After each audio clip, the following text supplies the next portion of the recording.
Vamos a hablar sobre la fricción. En este caso pues tenemos el concepto de fricción, y fricción es la resistencia que se crea cuando dos superficies se deslizan una sobre la otra mientras se tocan. En este caso pues tenemos un ejemplo de una caja que se arrastra por el asfalto.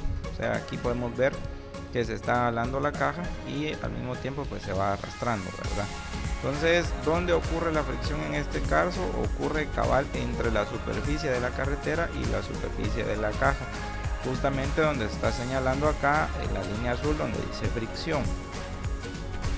En este caso pues la fricción se va a producir cuando dos superficies se deslizan una sobre la otra mientras se tocan, lo que habíamos dicho. ¿Qué es la fuerza de fricción? Es cuando un objeto, en este caso tenemos la caja, y acá también podemos observar la otra caja, solo que están en diferentes superficies, y entonces vamos a entender acá el concepto de fuerza de fricción. Dice, se puede mover un objeto tirando de este. Acá lo tenemos en el ejemplo, que está un dinamómetro enganchado con una caja, y aquí al final pues lo vamos a jalar.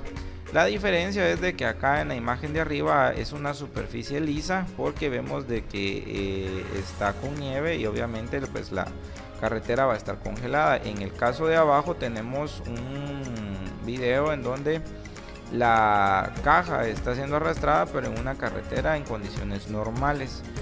La fuerza de la fricción es la fuerza que hay que superar para que el objeto comience a moverse. Entonces acá nos indica que es la fuerza que debemos de superar para que el objeto al final pues se pueda mover. De lo contrario no existiría lo que es la fuerza de la fricción. La fuerza de la fricción también depende del coeficiente de fricción y de la fuerza normal. Entonces acá vamos a deducir que es coeficiente de fricción.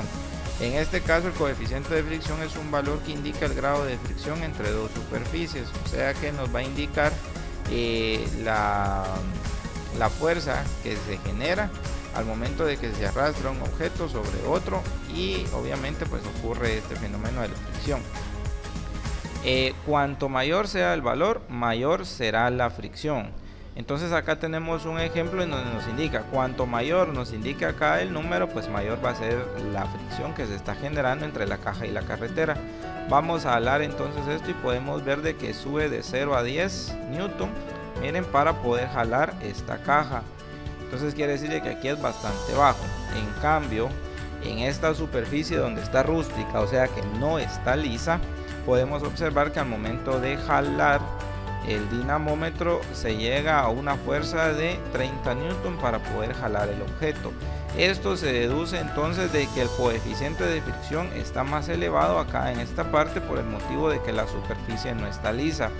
Por eso es de que en algunos casos, en algunos manuales de algunos vehículos o algunas motocicletas nos indica de que cuando la carretera esté mojada, o en algunos países pues con hielo, ahí indica que uno debe de frenar unos metros antes, y esto es por lo mismo del coeficiente de fricción. Recordemos de que acá nos da el ejemplo de que cuando una superficie está lisa, pues el coeficiente de fricción o la fricción que existe en este caso, en el ejemplo, entre la llanta y la carretera es menos.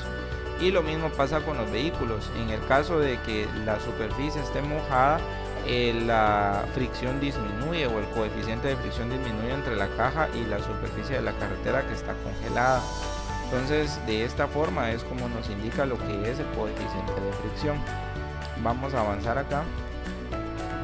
Acá tenemos otro ejemplo donde hay únicamente una caja, y acá hay dos cajas, una sobre la otra. Vemos también de que en ambas imágenes pues no hay hielo, simplemente es un clima normal, ¿ya?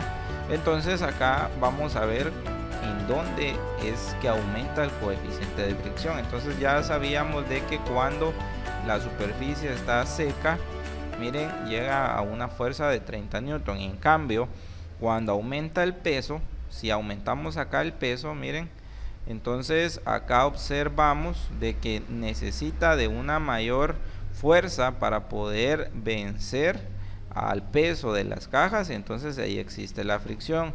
Hemos visto acá también de que la fuerza de fricción al final es la fuerza que hay que superar para mover este objeto. Entonces, ¿cuánta fuerza necesitamos para mover este objeto? Necesitamos más de 40 newton para poder mover. Entonces aquí podemos resumir el ejemplo de que en el caso de un vehículo liviano y un vehículo de carga pesada, cuando tenemos un vehículo liviano sabemos de que para poder detenerse no necesita de una distancia tan larga. ¿Por qué pasa esto? Porque recordemos de que cuando tenemos acá lo que es el peso,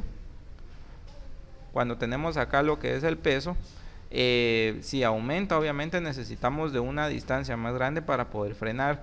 Por eso es de que en los vehículos de carga pesada o de transporte pesado, ellos al momento de frenar necesitan una mayor distancia para poder detenerse. Recordemos que acá lo podemos ver, a mayor peso que lleve el vehículo, en este caso lo ejemplificamos con las cajas, a mayor peso que lleve el vehículo, entonces necesitamos de mucha más fuerza para poder mover acá las cajas. En el caso de los transportes pesados necesitamos mucha mayor fuerza para poder frenarla. Entonces eso es en sí el coeficiente de fricción. Por eso es que nos indican que cuando son superficies mojadas debemos de frenar con mucho más cuidado, porque si se frena de un solo, la fricción o el contacto entre la superficie de la carretera y la llanta se pierde, y por lo tanto pues ahí ocurren los accidentes. Es muy importante recalcar eso. Acá también tenemos lo que son los diferentes tipos de fuerzas que se generan en un vehículo, ¿sí? Tenemos tanto lo que es la fuerza de tracción como la fuerza de fricción, la fuerza normal y la fuerza de gravedad.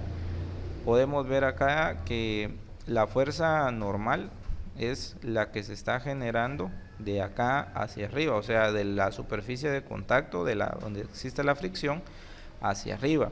Y tenemos también la fuerza de gravedad, que es del centro hacia abajo. Recordemos de que la fuerza de gravedad es la fuerza que al final nos mantiene pegados al suelo, que son los 9.8 metros sobre segundo al cuadrado, y esta fuerza es la que ayuda a que pueda existir fricción en el caso del ejemplo acá que tenemos de las cajas y en el caso de los vehículos. Pero también vamos a tener dos tipos de fuerzas adicionales, lo que es la fuerza de tracción y la fuerza de fricción.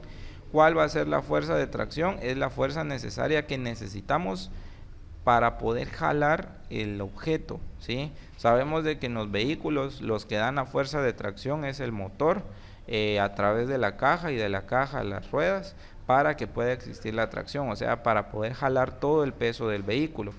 Y la fuerza de fricción pues es la fuerza contraria que se va a generar entre la rueda y la superficie de la carretera. Acá entonces al momento de que yo jale el dinamómetro vamos a observar que miren, se está generando las fuerza de tracción y también la fuerza de fricción. La fuerza de tracción es con el color rojo, habíamos dicho que es la fuerza con la que yo voy a jalar, pero también tenemos la fuerza de tracción, que es con la que jalo, y la fuerza de fricción, que es la que va a surgir entre la caja y la superficie para poder jalarla. Al final, cuando hay mucha fricción entre dos superficies, también se va a producir lo que es calor. Si por ejemplo nosotros con nuestras manos las frotamos a una mayor velocidad por un determinado tiempo, vamos a percibir que el calor va a aumentar entre las superficies de nuestras manos. Entonces acá podemos tener otro ejemplo de fricción.